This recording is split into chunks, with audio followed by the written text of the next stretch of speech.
She held her boarding pass like it was a promise, but when she opened it, it was empty. No ticket, no seat, just silence. Grace, she whispered. He said, "There's no ticket for me." Her voice broke like something inside her cracked. And my father, he didn't flinch. He turned away, like she was extra luggage, like she could be left behind without consequence. After giving him $20,000, we were at gate B6. Families were hugging, laughing, taking photos. My grandma stood still, alone, betrayed. Her suitcase was small, her shoes worn. She dressed up for this. She believed in them, and they erased her in front of everyone. I reached for her hand. It was ice cold. The flight was boarding, but we didn't move. They walked onto that plane. They left her, left us like we didn't matter. That was Thanksgiving. 3 weeks later, they came back smiling, and I was waiting next to a man holding a folder. And that folder would change everything. I didn't stay behind because I had to. I stayed because I couldn't leave her. Evelyn wasn't just my grandmother. She was the only person in that family who ever made me feel seen.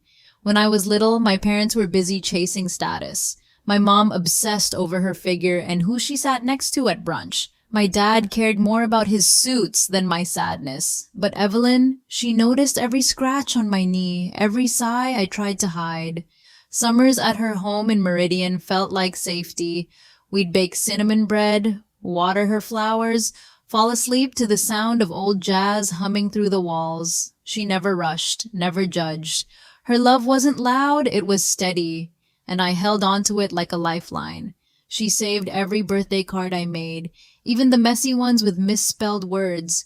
Her fridge was covered in me. That's why I stayed, because when the world turned its back, she never did. I think they hated how much she loved me. They never said it, but I saw it. Every time Evelyn praised me, my dad's jaw tightened. My mom's smile, thin, forced, like kindness was some kind of betrayal. She'd tell them how proud she was of my nursing degree. They'd change the subject, like my life only mattered when it made them look good. Holidays were the worst. If I stayed with Evelyn, my mom would sigh like I ruined her plans. My dad would call it disrespectful. But Evelyn never asked me to choose. She just saved me a plate and left the porch light on. Still, I always hoped they wouldn't hurt her. Not her. Because even if they were cold to me, even if they barely noticed me at family dinners, surely they wouldn't do that to her. But deep down, I knew better. Love in our family came with strings. And Evelyn, she never saw them tightening. It started like any other Thanksgiving, the smell of cinnamon, turkey roasting, Evelyn's sweet potato casserole on the table, still steaming. Everyone was too cheerful, too many smiles, too much eye contact. It felt rehearsed. We sat around her small dining table, the kind that creaked when you leaned too far. Evelyn looked happy, hopeful. She always hoped for peace on holidays. Then Dad spoke voice smooth, like a salesman. I was thinking, what if we took a trip, all of us? Europe, Paris, Rome, London? Evelyn blinked surprise. Oh, that sounds lovely. But I'm not sure I can handle all that walking. That's the beauty of it, he smiled. We'll take it slow. Wheelchairs, elevators, first-class comfort, Linda chimed in. Mom, you've never been out of the country. This is your chance. Even the cousins looked up from their phones. Yeah, sounds cool, one of them mumbled. Evelyn stirred her tea. Quiet. And I felt something tighten in my chest because I knew that voice, the one Dad used to close a deal. Then he said it casually like it meant nothing. We just need a bit more for the bookings. Deposits are due next week. The rest is covered. My spoon froze in midair. How much is a bit? I asked, keeping my voice even. Dad didn't miss a beat. Only 20. I figured Mom could help. She's always wanted us to travel together. The room went silent. Even the clinking of forks stopped. Evelyn looked around the table. No one objected. No one offered. Just smiles waiting. Then she gave a small nod. Well, if it brings everyone together. I wanted to scream, but I didn't. Because she looked so proud, so ready to be included, like a child finally picked for the team. Her eyes shimmered, and for a moment, she really believed they meant it. That they saw her. That this time she wasn't just an afterthought. She called the bank the next morning. I heard her from the hallway reading account numbers with shaky confidence. I stood still, fists clenched, heart pounding. I should have stopped her, should have said, "Wait, ask why it's you paying." But all I managed was, "Grandma, are you sure?" She smiled soft and certain. "Honey, they're finally including me. It's worth every penny," I nodded. But something in her voice made my stomach twist. Later, she packed her suitcase, small, careful, light. "I don't want to slow anyone down," she said. She looked so proud, so hopeful, like this was her second chance at being chosen. And still, something about Dad's hug felt off. Quick, distracted, cold. This wasn't love.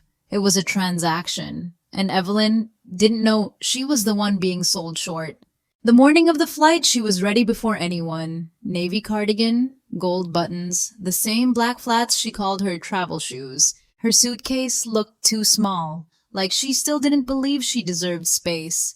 I packed light. She smiled so I wouldn't slow anyone down. I smiled back, but inside my chest felt tight. Something wasn't right. At the airport, everything moved fast. Dad barked directions. Linda fussed over neck pillows and water bottles. No one really spoke to Evelyn. She wheeled her suitcase behind us. Quiet, watching everything. "Never seen an airport this big," she whispered, gripping my arm like a child at a fair. We reached the check-in counter, and that's when the air changed.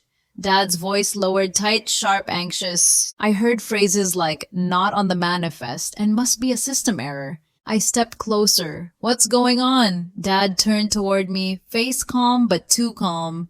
"There's a mix-up. Grandma's ticket didn't go through. It's probably just a website glitch." Evelyn's smile faded. "Richard, what do you mean I paid?" "I sent the money." He looked away. "We don't have time to fix it now. We'll figure it out later." Linda stepped in, shrugging. "Maybe it's for the best, Mom. The flight's long. Europe's a lot of walking. You said your knees were acting up." Evelyn's hands gripped her suitcase handle, white-knuckled, still. "But I paid," she whispered again, like saying it might change something. Dad gave her a quick smile. "We're all going because of you. You should rest. We'll bring back photos." Then he turned and walked away. No hug, no apology, just walked. The gate opened, they boarded, and she was left behind like she didn't matter. She stood there frozen, the noise around us faded. All I could hear was her breath, short, uneven, afraid. "There's no ticket for me," she whispered again. Like if she said it softly, maybe someone would fix it. But no one did. Families laughed nearby. Photos snapped.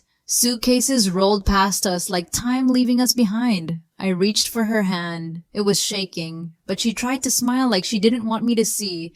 Then I said it clear and steady. "Then I'm not going either." Her eyes widened. "Grace, you've been dreaming of this trip?" I shook my head. "Not like this. Not without you." We turned. The others were already gone, their backs to us, their voices fading through the gate. And we walked out into the cold November air. No photos, no goodbye, just silence. The drive home was quiet. She didn't speak, just stared out the window, hands folded neatly in her lap. No tears, no anger, only silence, heavy and hollow, like something inside her had quietly shut down.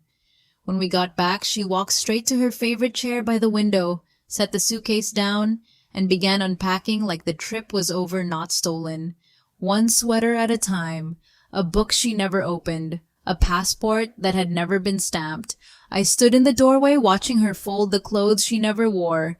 Then I made her tea, chamomile her favorite. She didn't ask for it, but she took it gently. On her lap was an old photo, her dad and Linda at the beach, back when she still believed they cared. "I really thought maybe this time they meant it," she said, soft, almost to herself. I didn't answer. The lump in my throat was too heavy. Words felt useless. She didn't need comfort. She needed truth. That night after she went to bed, I sat alone at the kitchen table, her teacup still warm beside mine. The silence pressed in. I opened my laptop, typed slowly, carefully, "Elder financial abuse laws, Idaho." Page after page loaded. Hotlines, articles, case files, words like coercion, manipulation, exploitation. One line made me stop. If a senior is deceived into giving money under false promises, it may qualify as financial abuse. I copied a number, saved the link, stared at the screen for a long time. This wasn't just wrong. It might be illegal. And suddenly I didn't feel helpless anymore. I felt ready. The next morning she was in the garden, kneeling in the dirt, trimming dead leaves from her roses, wearing her knit gloves like always, moving slow but steady. I brought her a mug of coffee. She smiled, tired but soft, like nothing had happened, like she was pretending. "You don't have to act like you're okay," I said. She paused, looking down at the petals in her hand. "I'm not pretending," she whispered. "I just don't want to make it harder for you. It's already hard," I said. "But doing nothing, that's harder." She nodded barely, but said nothing more. That night, when the house was quiet, I picked up the phone.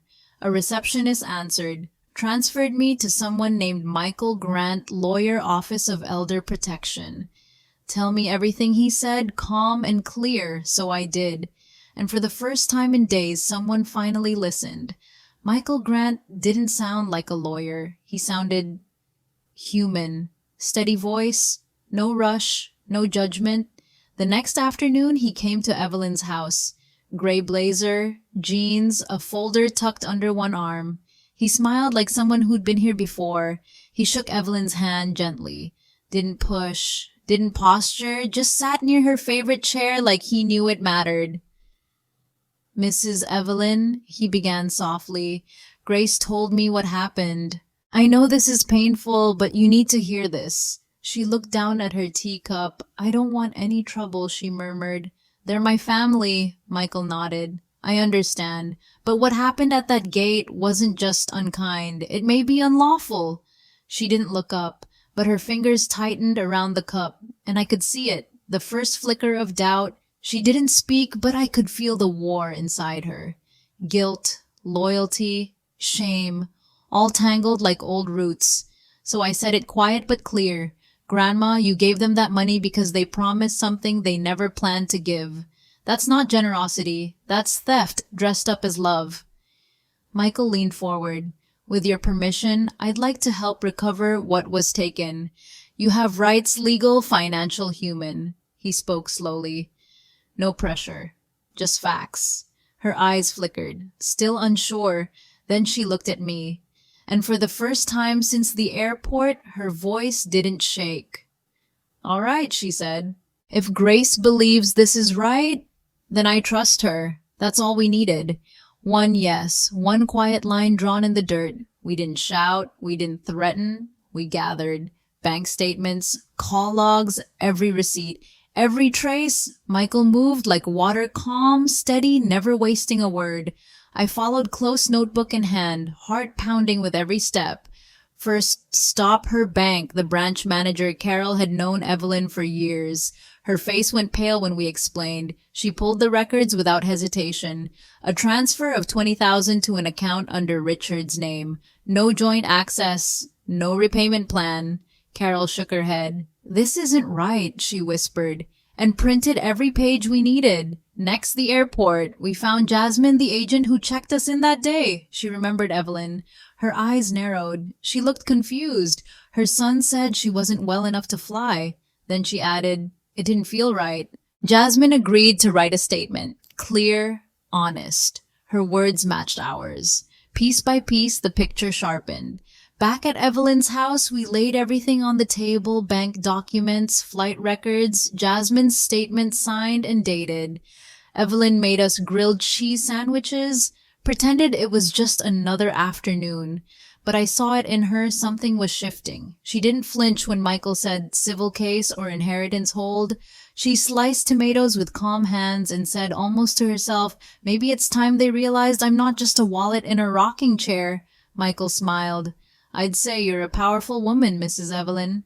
She blushed, just a little. But I saw it, the spark, not anger, not revenge, something deeper, self-worth waking up. A few days later, Michael closed his folder and looked up.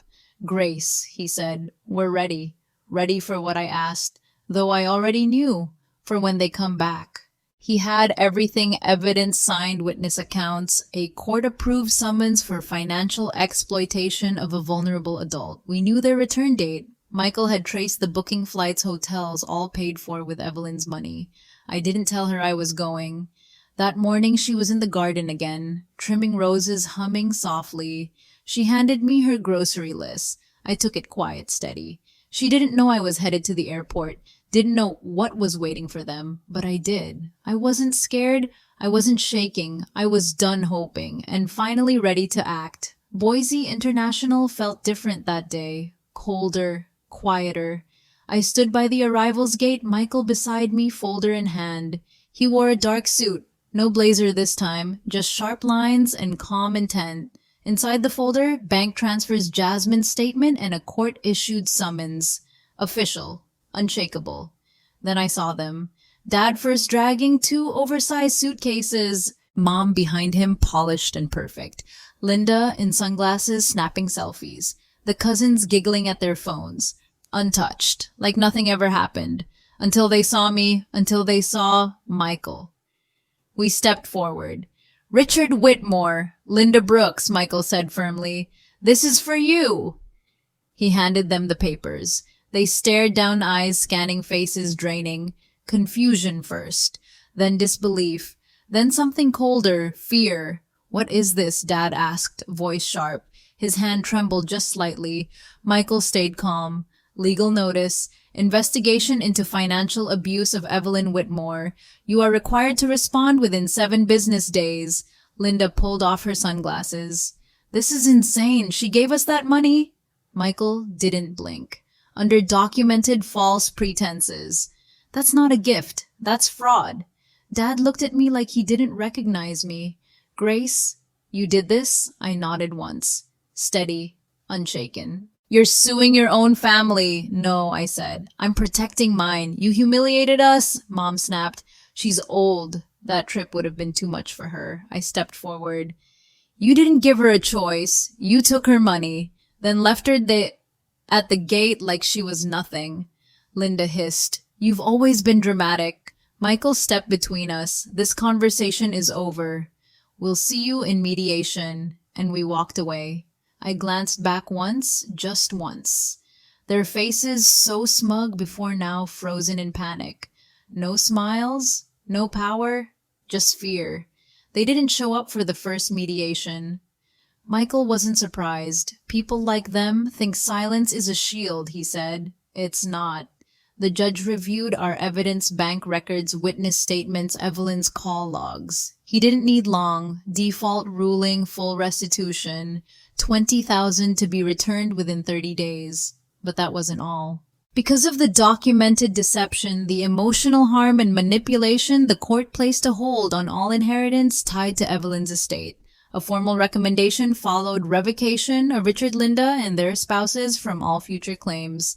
I drove home in silence. The papers sat beside me on the seat, thick stamped final. And for the first time in weeks, justice didn't feel like a dream. It felt real. And it had a name: Evelyn. When I handed her the court papers, she turned them slowly in her hands. Didn't rush, didn't speak, just read. Page by page. "They really did this," she said at last, not in shock, more like quiet confirmation of something she had tried not to believe.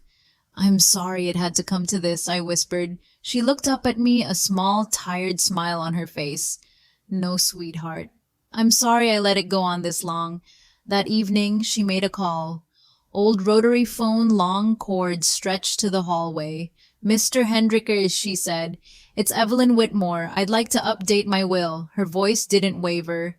"Remove Richard and Linda. Completely. No shares, no exceptions." She paused. "They've had enough." Then she hung up and quietly returned to her tea. That night we sat on the porch. The air was cool, our cocoa steamed in chipped mugs Evelyn had owned since before I was born. She didn't say much, just watched the wind move through the trees. After a while she spoke. "I'm not doing this out of anger, Grace." Her voice was calm, certain. "I just want peace." She looked down at her hands, soft line steady. "And peace means not giving people more chances to hurt you." I nodded. I knew exactly what she meant. In the weeks that followed, we closed the joint account she once shared with Dad. Carol helped us move everything into a protected trust. Evelyn insisted I be listed as her financial advocate. I want you to handle things if I can't, she said. You'll always be able to, I whispered back. But deep down, we both knew time was shifting and something in her had already begun to let go. We fell into a new rhythm. Quiet mornings, grocery trips, baking cookies we didn't really need. But something had changed, not just around us, within her. The ache was still there, but it no longer held her down. She started sketching again. Little things at first: tulips, hills, birds perched on fence posts, lines soft but sure. One morning, she handed me a flyer. A watercolor class at the community center. I signed us up, I said, smiling. She groaned, "Oh, Grace." But I saw the corner of her mouth lift. She agreed. At the first class, she dipped the brush in blue and pressed it to the page. "It's never too late to start again," she whispered. And I believed her, because for the first time in years, she wasn't waiting to be chosen. She was simply choosing herself. Spring came slow that year, but when it did, Evelyn's garden came back brighter than ever. I planted yellow tulips along the fence rows in rows of soft gold. She once told me yellow tulips meant hope, not joy. Joy fades, she said. But hope stays alive even when everything else doesn't. One morning, she stepped onto the porch, cardigan buttoned, coffee in hand. She stared at the flowers, eyes glistening. "You did this for me. I figured you needed something to look forward to," I said. She reached for my hand, squeezed it gently. "I already do, honey. I already do." That week we got a card. No return address, just her name in stiff handwriting. Inside, no apology, no mention of what happened. She slid it into a drawer labeled unanswered, then turned back to her book without a word.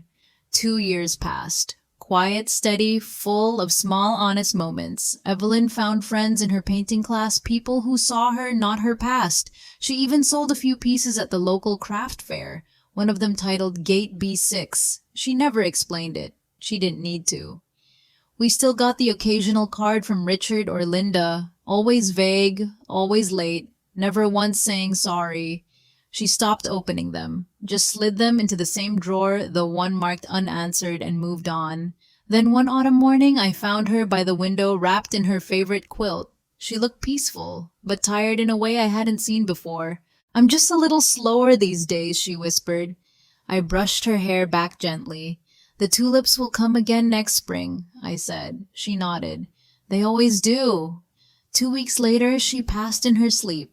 There was no pain, no hospital room, just quiet breath, and then none. We buried her under the old oak tree near the lake she loved. The sky was soft that day, clouds moving slow like they knew. I placed a bundle of yellow tulips at her grave, wrapped in ribbon, her initials stitched by hand, E.W. People came, her painting teacher, the florist who helped her pick seed packets, Carol from the bank, even Jasmine from the airport sent a bouquet with a handwritten note. 3 words. She mattered, truly. After the service, I stayed behind. Just me and the wind, and one last tulip in my hand. I closed my eyes, and for a moment I could hear her, not her voice exactly, but the feel of it, like warm light on my shoulder. Like someone saying, "Keep going, Grace, keep blooming." I did keep going, not out of strength, but because she believed I could. That summer, I applied to the master's program in gerontology and elder advocacy at Idaho State. I wanted to be the voice for people like her, people whose stories never made it into courtrooms. When I told her, she wasn't surprised. She just smiled, eyes misty. "I always knew you'd take care of people," she said. "I just didn't know you'd start with me." I moved into her house, didn't change much. Kept the porch light, the rocking chair, the chipped mugs. Her sketchbooks stayed on the shelf. Her yellow tulips still blooming, each spring brighter than the last. I'd sit with my tea, look at that gold-lined fence, and whisper into the morning light, "You didn't just raise a granddaughter, Grandma. You raised a witness, and not just a witness, a fighter." Because legacy isn't about bloodlines or property. It's about who you stand up for, especially when no one else will. At the Elder Justice Initiative, I listen to stories like hers every week. Soft voices, quiet pain, people dismissed, overlooked, silenced. But I don't just listen. I act, investigate, advocate, write new endings for those told to stay quiet. Each time I speak for someone, each time I say, "This isn't okay," I think of her. Of Evelyn sitting on the porch, cardigan wrapped tight, brush in hand, painting peace she never thought she'd find. I keep her framed sketch of the tulips on my office wall. Below it, in her handwriting, hope doesn't fade. It waits. And when the work feels heavy, when the days stretch long, I remember who taught me to stand. And why I never sit back down. I framed one of her last paintings, the one she never sold, never explained. It's just a hallway. Muted colors. A woman standing still while others walk past her. At the bottom corner, in small letters, she had written, "Gate B6. No caption, no story, just that." But I knew what it meant. It was the moment they thought they'd erased her, the moment they turned their backs, and the moment she found something stronger than their silence, her own worth. I hung it in the hallway, right by the front door, so every time I leave the house, I remember where we started. Not in court, not in the garden, but at that gate where she was left behind. And I stood still so she wouldn't be alone. Cards still come once in a while. Thick envelopes, familiar handwriting, no return address. I never opened them. Neither did she. They always said the same thing, nothing that mattered. No apologies, no truth, just empty lines trying to rewrite the past. She kept them all in that same drawer, labeled in black ink unanswered. Not out of bitterness, but choice. Because forgiveness without change is just permission to be hurt again. They never asked how she was. Never returned the money, never called after the ruling, and eventually, we stopped expecting them to. That's the part no one tells you. Sometimes the deepest healing comes from walking away completely. Not slamming the door, just never opening it again. The house grew quieter after that. Not empty, just softer, like it had finally exhaled after holding its breath for years. I kept the curtains open, let the light in the wind through. Evelyn always said sunlight made the walls feel honest. Then one morning I found her favorite quilt folded by the window. No one had touched it in months, but it smelled like her lavender and black tea. I sat there for a long time, watching the garden. The tulips were fading, petals curling inward as if holding something close. The world kept moving. Bills, work, lists, but I moved slower. Not because I was lost, but because I didn't want to rush through what remained. Some mornings I still reached for a second mug out of habit. Then I'd smile just a little.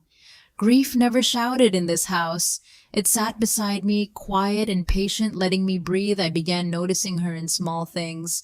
The way the floor creaked near the pantry, how the radio still tuned to her favorite jazz station, a hummingbird hovering by the kitchen window. She used to call them visitors. Sometimes I'd talk to her out loud. Nothing dramatic, just simple updates. Tomatoes came in early this year. Carol says hi.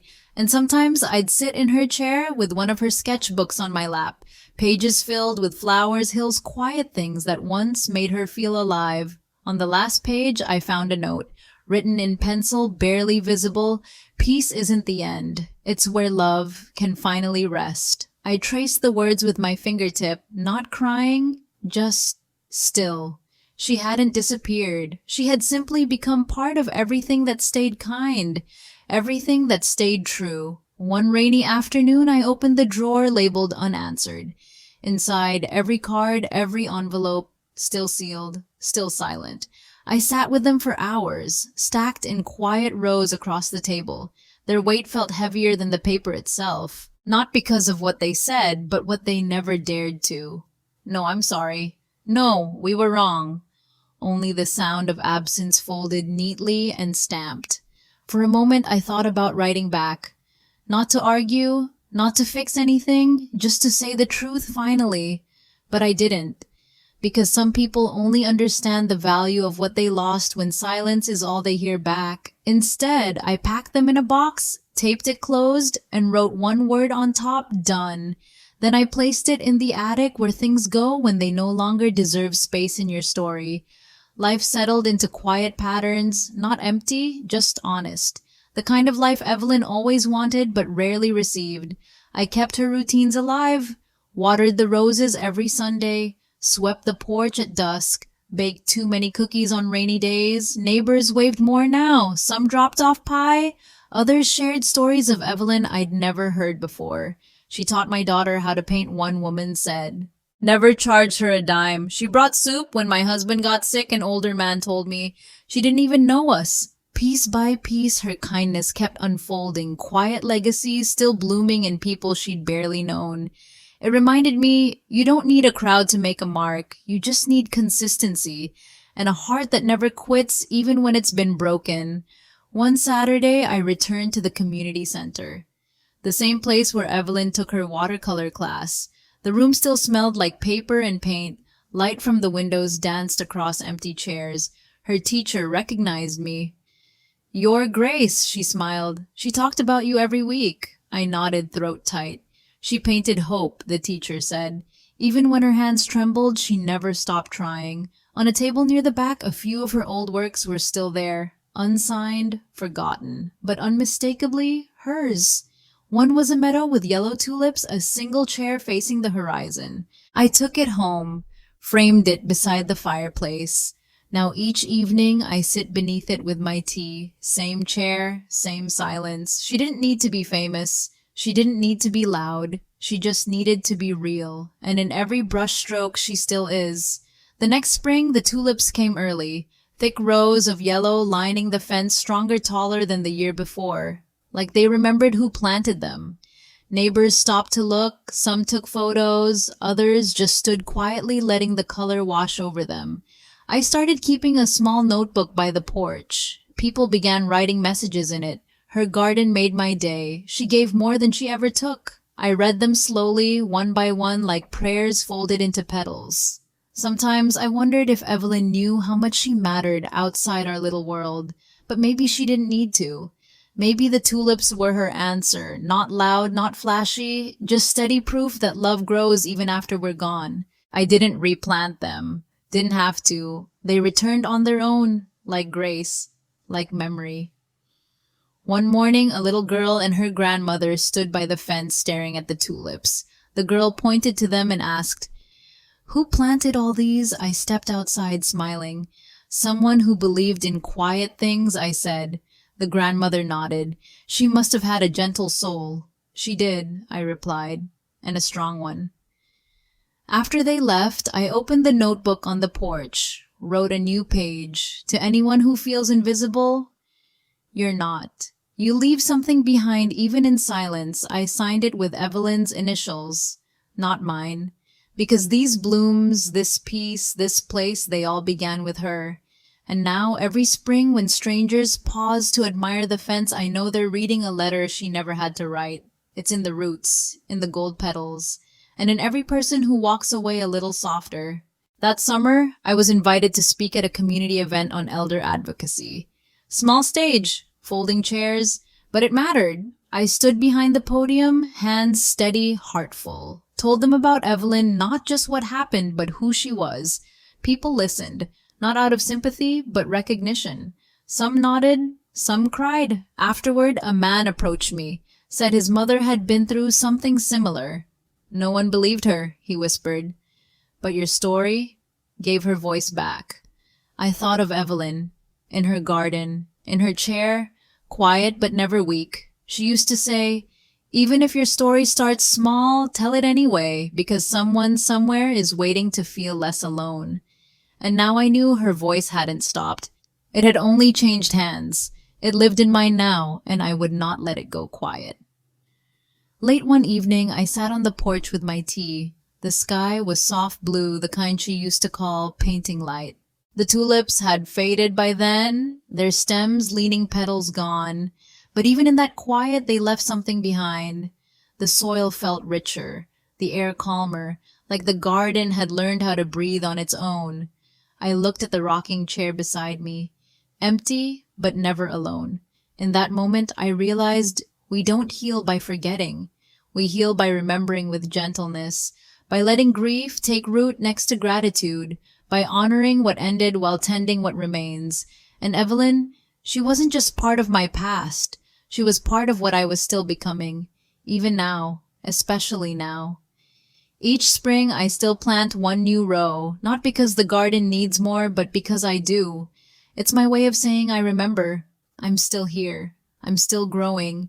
People ask if I ever plan to move, sell the house, start fresh somewhere else, but how could I? This porch holds every quiet victory. These walls know her laughter, her silences, her strength.